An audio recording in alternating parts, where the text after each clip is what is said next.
Olá, amigas, olá, amigos do Templo do Silêncio. Eu sou Ivan César e vim atender ao gentil convite que me foi feito para falar para vocês, cumprindo essa agenda doutrinária virtual, sobre o tema O Grão de Mostarda, a parábola do grão de mostarda. E você já sabe, né, dos impedimentos que nós estamos tendo, impedimentos momentâneos, já já isso vai passar, se fizermos a nossa parte. E é a forma como nós encontramos de manter os nossos compromissos doutrinários. É interessante, se nós formos dar uma olhada no Evangelho de Jesus, lá nos 4 livros canônicos, nós vamos encontrar a citação do grão de mostarda como metáfora em algumas passagens bastante interessantes, como por exemplo, aparece na explicação da parábola do semeador. Mais à frente, quando Jesus vai destrinchar o que ele quis dizer com a parábola do semeador, ele fala sobre o grão de mostarda. Está lá no texto de Mateus, versículo 4, como no texto, está no texto de Marcos, capítulo 4, como no texto de Mateus, versículo 13. Jesus também vem nos falar sobre a ideia do grão de mostarda na ocasião em que ele conta a história da figueira que não dá frutos. Aquela mesma onde há a mulher tomada por 18 satanases. Olha que história interessante. 18 satanases, não, desculpe. A mulher tomada pelo Satanás por 18 anos. Atingiu a maioridade da obsessão, se a gente pode pensar assim. Isso está lá no capítulo 13 do Evangelho de Lucas. Mas o que nos traz aqui, nessa ocasião em específico, eu diria que é a parte em que Jesus utiliza a metáfora do grão de mostarda como um artigo de fé.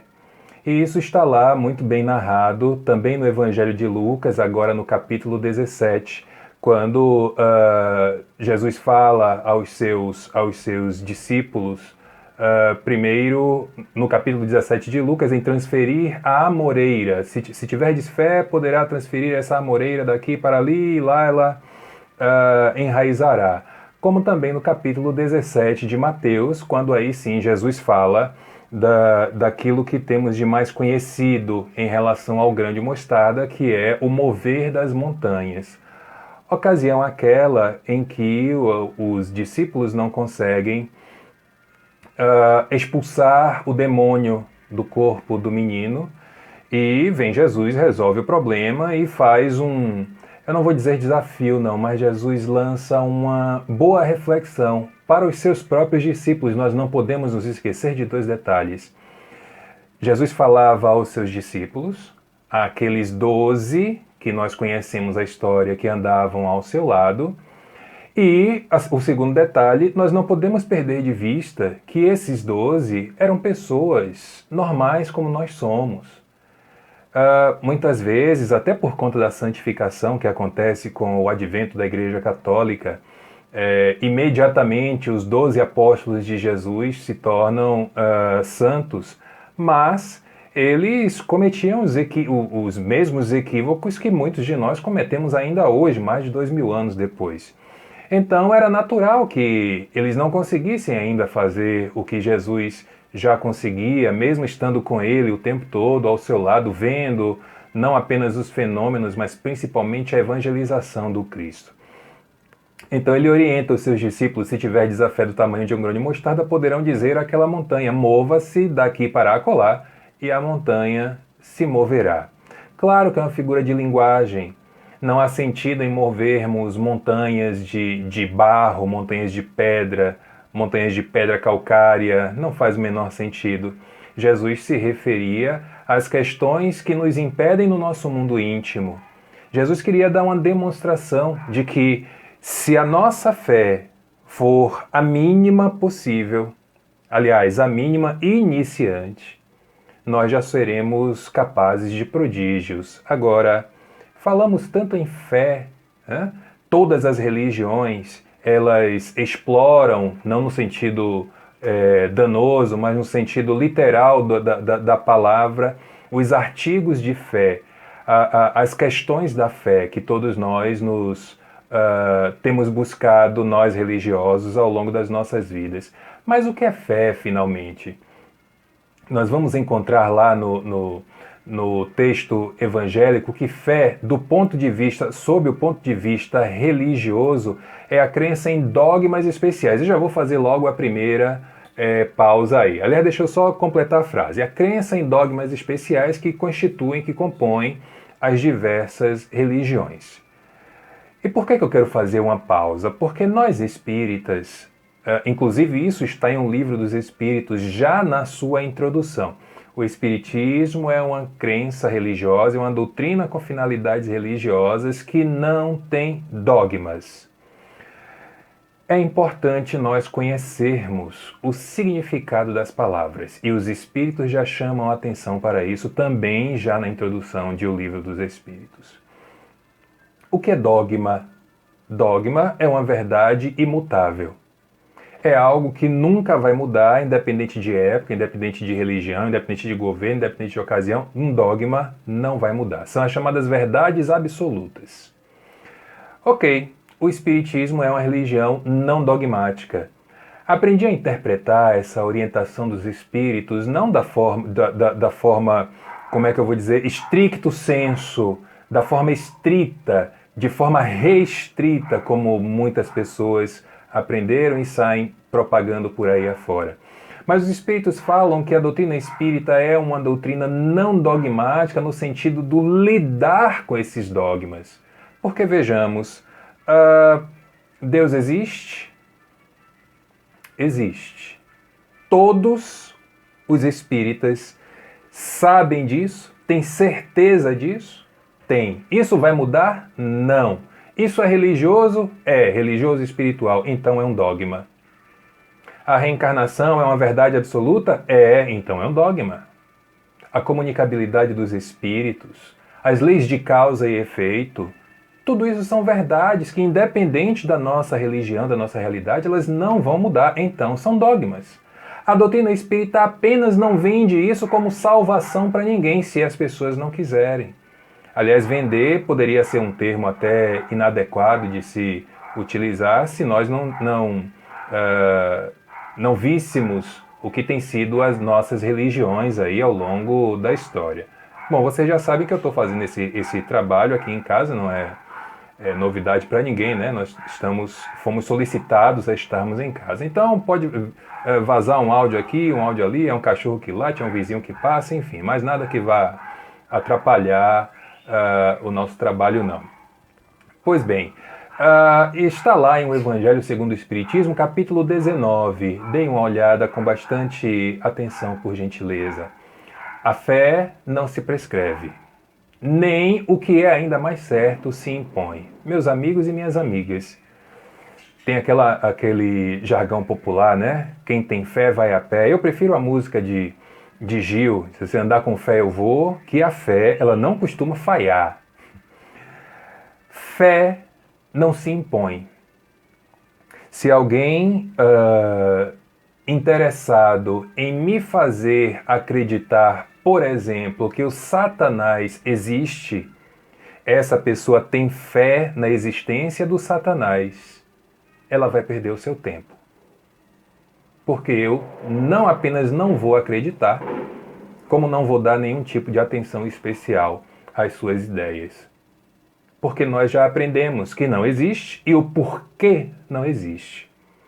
A fé não se impõe, e é algo que eu trago com muita verdade dentro de mim. Eu posso dizer que eu sou o único espírita da minha família. Minha família é toda católica.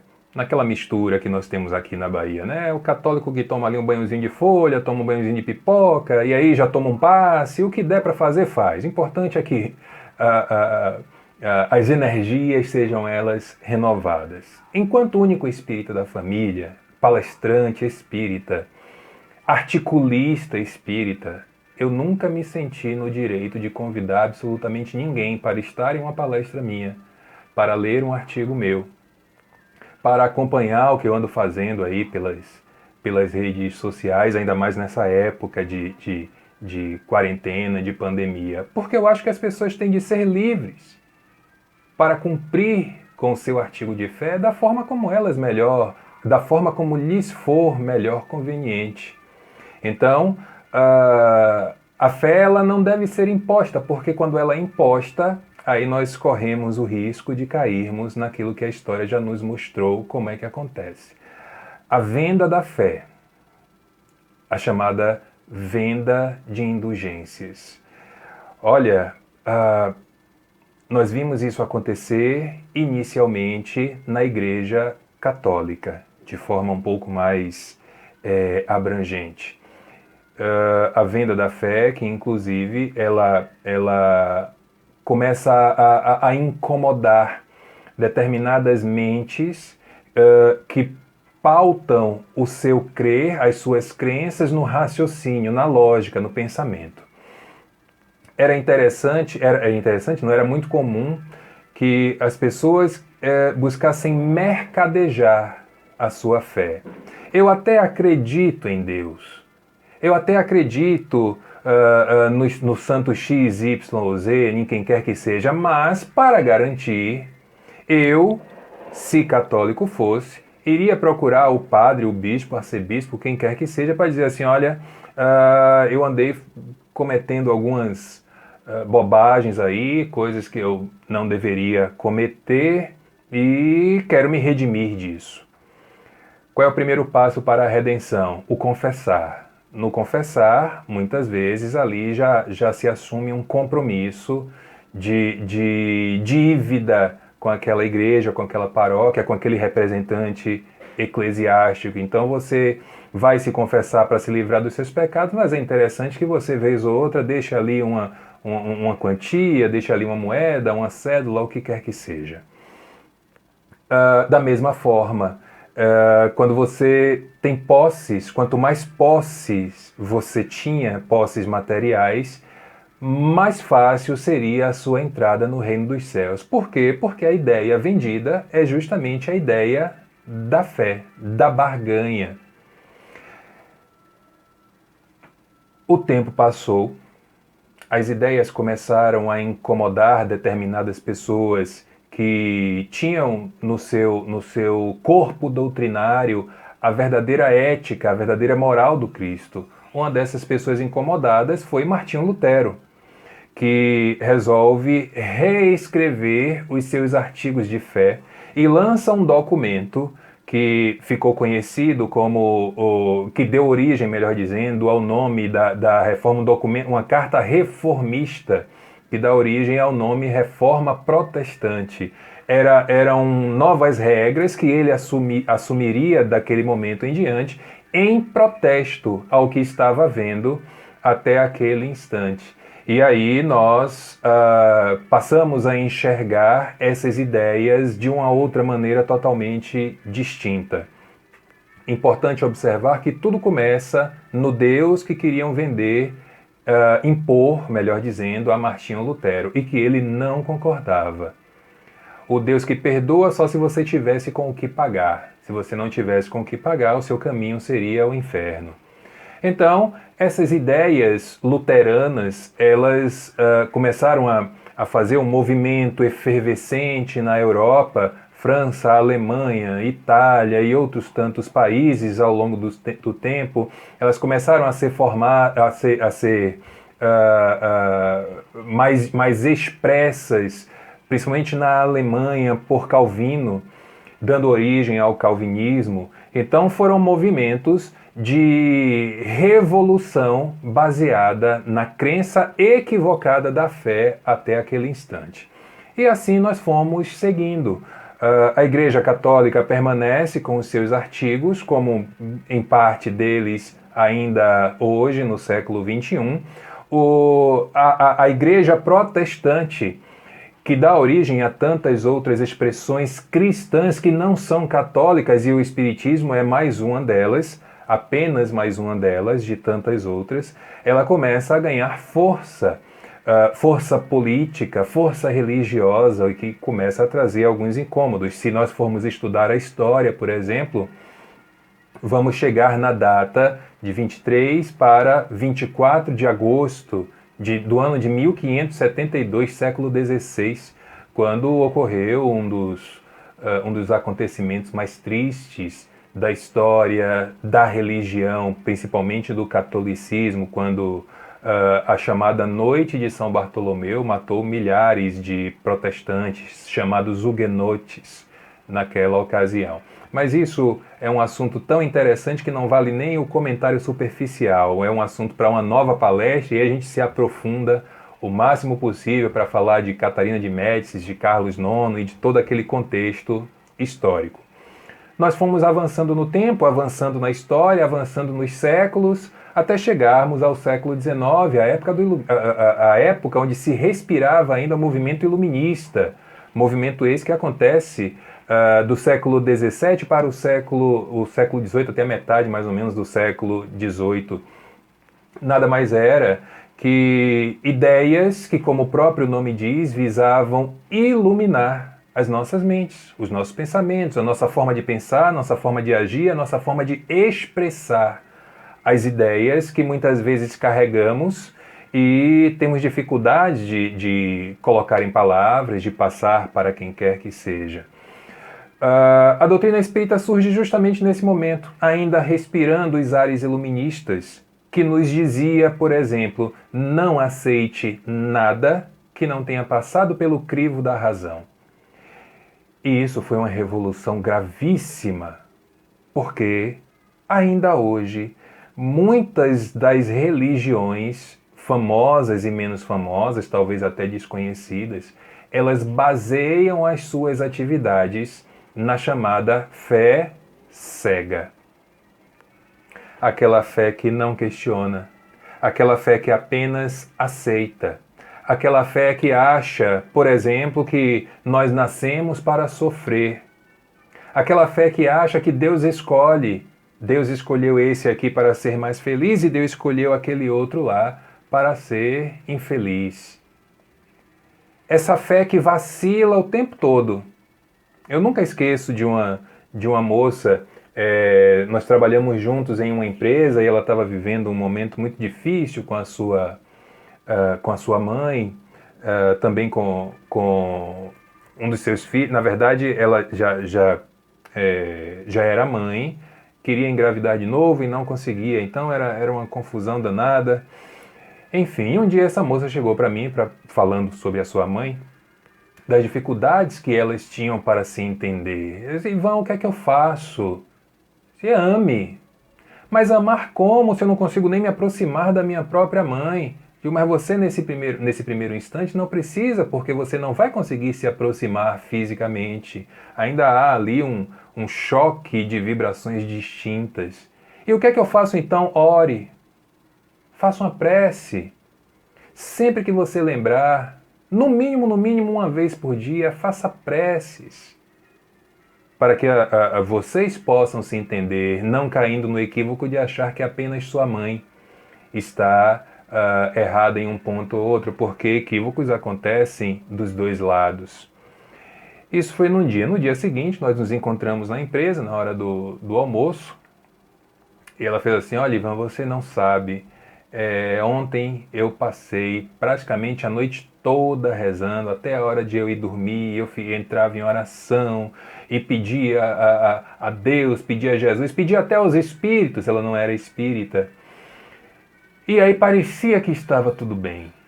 Mas quando amanhecemos, na hora de eu estar saindo para cá e começou a confusão toda de novo, minha prece não adiantou. Mas espera aí, minha amiga, e você acha que é assim, da noite para o dia, de uma hora para outra, que dificuldades que muitas vezes têm anos, têm décadas, você acha que é com uma prece, talvez até com um Pai Nosso ensaiado, mal ensaiado, você acha que é assim que vai resolver? Não é. É o imediatismo que nós temos para resolver os nossos problemas. Por isso a doutrina espírita, para algumas pessoas, ela é difícil. Porque enquanto determinadas expressões religiosas dizem assim: olha, entra aqui, venha para a nossa igreja que nós vamos tirar o Satanás da sua vida. A doutrina espírita diz de forma diferente e de forma mais verdadeira: venha, você quer vir à casa espírita, você quer entender o espiritismo? Venha, porque nós vamos te ajudar a você expulsar o Satanás da sua vida. Porque, está lá no texto de Mateus, a cada um segundo as suas obras. Se há atrapalhações nas nossas vidas, é por dois motivos básicos: ou porque nós merecemos, pelos equívocos do passado, ou porque nós merecemos como necessidade de provação para alcançar novos patamares. Agora, como ter fé nessas explicações?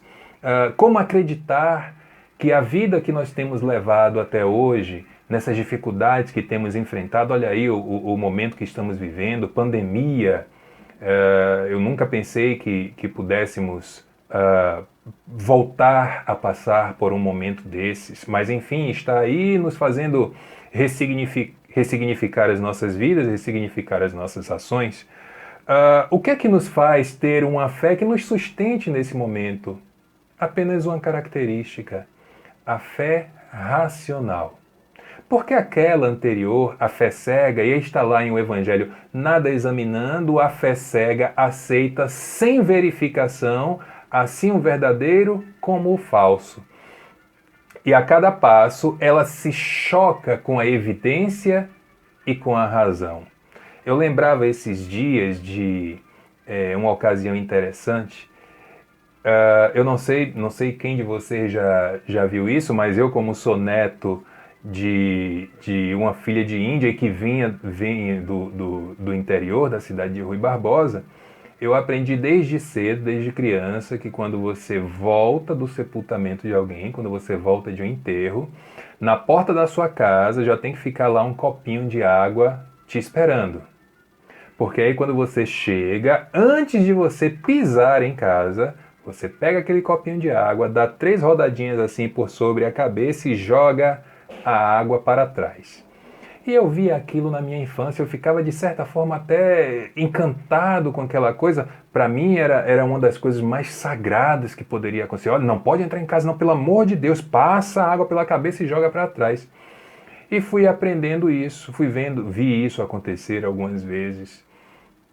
Mais tarde, já na idade adulta, mas antes inclusive de chegar na doutrina espírita, isso aconteceu mais uma vez, desta feita com um amigo que tenho ainda hoje.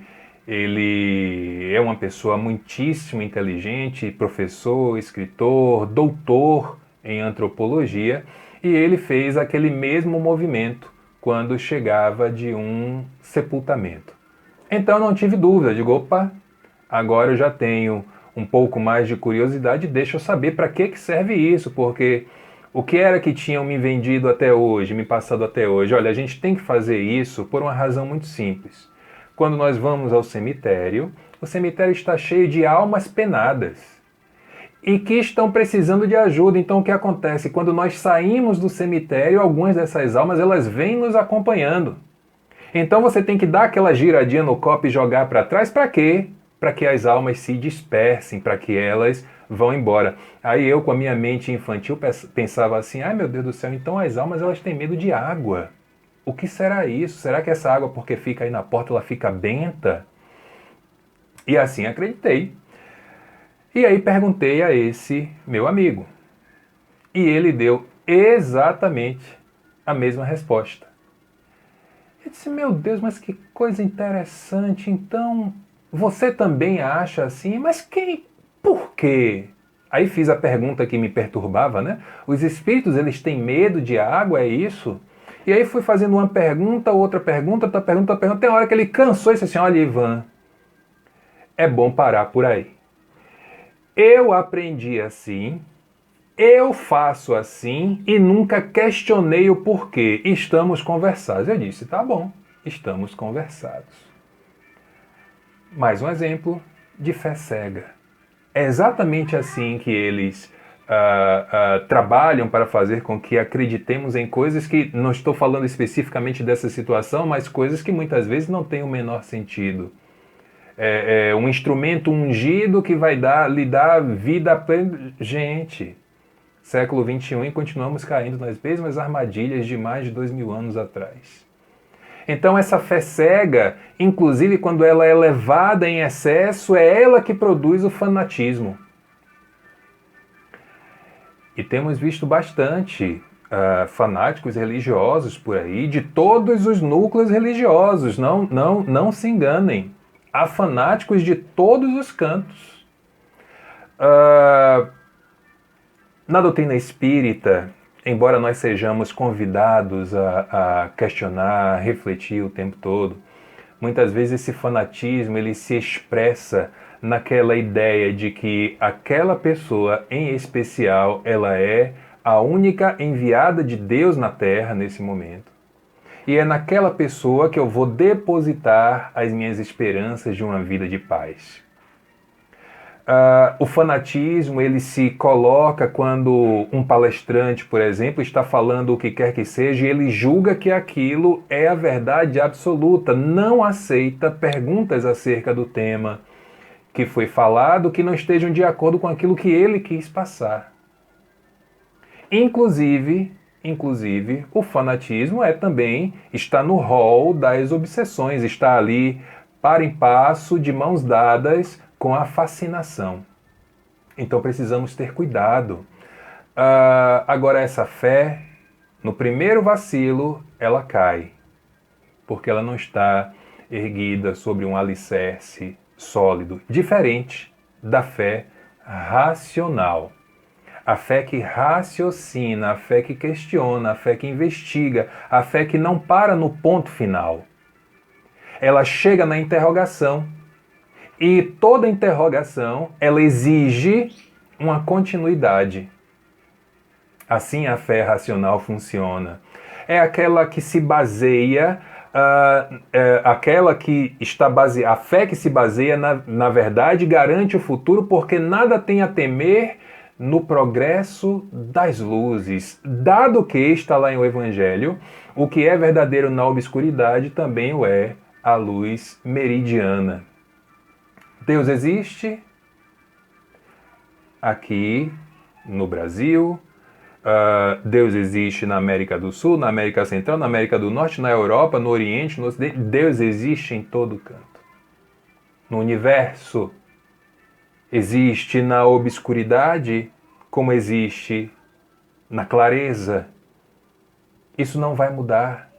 E nós vamos fazer inúmeros questionamentos, aliás, está lá descrito de forma belíssima pelos Espíritos, na primeira parte do Livro dos Espíritos, onde podemos encontrar uma prova, porque nós somos muito interessados em provas, onde podemos encontrar uma prova definitiva e final da existência de Deus. Ora, é simples. Num axioma que aplicai às vossas ciências, está lá descrito assim pelos Espíritos. Não há efeito sem causa. Procure tudo aquilo que não foi causado pelo homem e aí encontrará uma prova da existência de Deus. Isso aqui que está acontecendo nesse instante também é Deus. A tecnologia, a forma de nos comunicarmos que vai mudando ao longo dos tempos. Então essa fé racional é aquela que nos leva adiante, nos impulsiona a seguir firmes, com tranquilidade, sem querer atropelar as etapas, porque uma das piores coisas que pode acontecer ao religioso iniciante é querer entender tudo de uma vez. Minhas amigas e meus amigos, não devemos nos esquecer que lá em O Livro dos Espíritos há algumas respostas que os Espíritos deram pela metade, porque diziam assim, não adianta a gente avançar aqui nesse ponto, porque vocês não vão entender. Como, por exemplo, Deus. Poderá um dia o homem, pergunta Kardec, conhecer a natureza íntima de Deus? E eles dizem, quando não mais estiver obscurecido pelas impurezas, pelas imperfeições, aquela coisa toda. Mas, aí vem a ressalva deles, não perca tempo com isso não. O que mais importa nesse instante é que você se aproprie dessa sua própria fé, porque não é a fé de ninguém, é a sua fé, e siga seu caminho de restauração, de recuperação, de aprendizado, de evolução moral, intelectual, ética, que vai redundar na evolução espiritual. A fé raciocinada, por se apoiar nos fatos e na lógica, nenhuma obscuridade deixa. Até os 23 para 24 anos de idade, eu nunca fui aquela pessoa que se pudesse dizer religiosa. Nunca fui adepto de religião nenhuma. E até por isso me senti tranquilo em fazer visitas. Fui várias vezes à missa, fui aos templos messiânicos para ver o que era que acontecia lá, receber jorei, aquela coisa toda. Igrejas evangélicas, já fiquei parado uma vez na porta de determinada igreja porque estava um barulho muito grande, eu queria saber o que estava acontecendo lá. Tendas de umbanda, terreiros de candomblé, nunca tive nenhum problema com isso. Mas qual era a minha dificuldade? Curioso, eu sempre gostava de fazer perguntas, procurava a pessoa que melhor compreendesse, que fosse apontada, melhor dizendo, como a que melhor compreende o assunto e ia fazer os meus questionamentos. E muitas vezes eu ouvia, isso aí não posso lhe explicar não. Ah, por quê? Porque é sagrado. Por quê? Porque é do conhecimento de Deus. Por quê? Porque o espírito XYZ não permite. Mas espera aí. Que conhecimento é esse que tem que ficar restrito e escondido? É para privilegiados? Então o que é que eu tenho que fazer para ser um privilegiado também? Porque eu quero conhecer. Ninguém me deu resposta. Aliás, algumas vezes até recebi respostas, mas respostas até um pouco não tão educadas.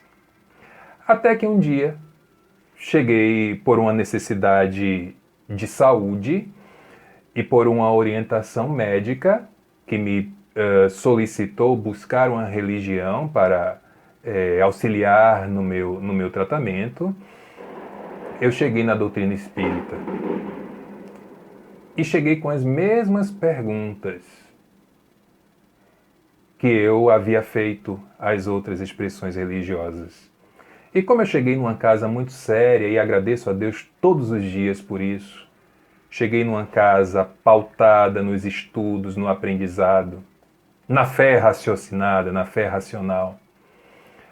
Eu ouvi a seguinte resposta: olha, neste momento pode ser que você não entenda.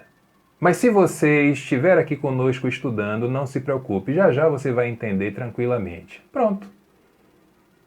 Era isso que eu precisava ouvir. Não tem gente especial, não tem suprassumo da sabedoria espiritual universal, não tem nada disso. Apenas esforce-se como essas pessoas já se esforçaram e já já você vai ter as respostas. E é simples. E aqui estou eu, 15 anos depois, na doutrina espírita, fazendo essa palestra para vocês. Então é assim que a fé racional funciona. Eu não esqueço de um amigo espiritual que uma vez, após um trabalho espiritual, eu tive uma dúvida sobre determinado trecho que foi apresentado e questionando, me foi explicado.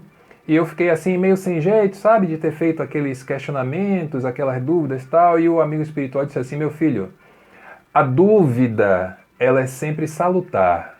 Apenas cuide para não transformar a dúvida em falta de fé. Eu escutei essa frase já deve ter uns 10 anos. Nunca mais esqueci. Porque, como disse anteriormente, é na dúvida que a gente cresce. Quando você tem certezas imutáveis, normalmente você para e se fecha a novas possibilidades que muito frequentemente vão surgir. Quando a sua fé parte de algo sólido, você vai agregando.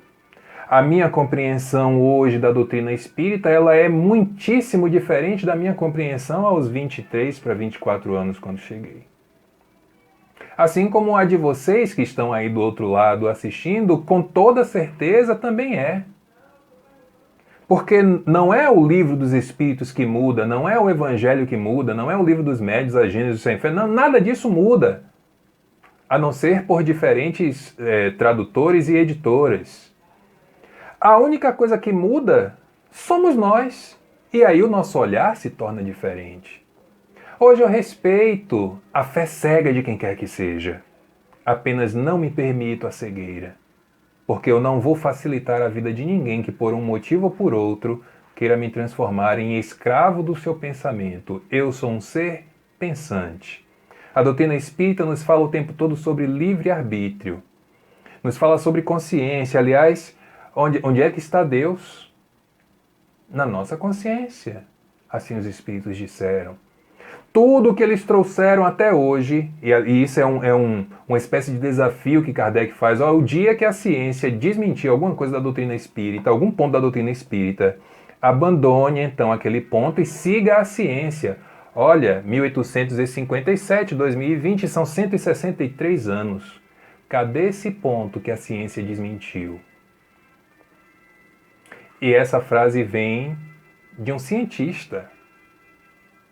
Então a nossa fé, esse movimento íntimo que deve ser a mola mestra dos nossos dias, é essa oportunidade fantástica de vivermos de maneira diferente, de acordo aos nossos aprendizados, de acordo às nossas experiências, porque ninguém vai capturar a fé do outro. Cada um de nós vai desenvolver em nós mesmos, porque a fé nos é inata. Há pessoas que nascem com uma predisposição, sim. Há outras que dão um pouco mais de trabalho para desenvolver a sua fé, mas todos nós temos fé em algo, em alguém, em alguma coisa. Inclusive, como vocês estão pensando aí, os ateus. Os ateus têm fé em quê? Na não existência de Deus, até o leito da morte. Eu costumo dizer que no leito da morte o ateísmo vai embora.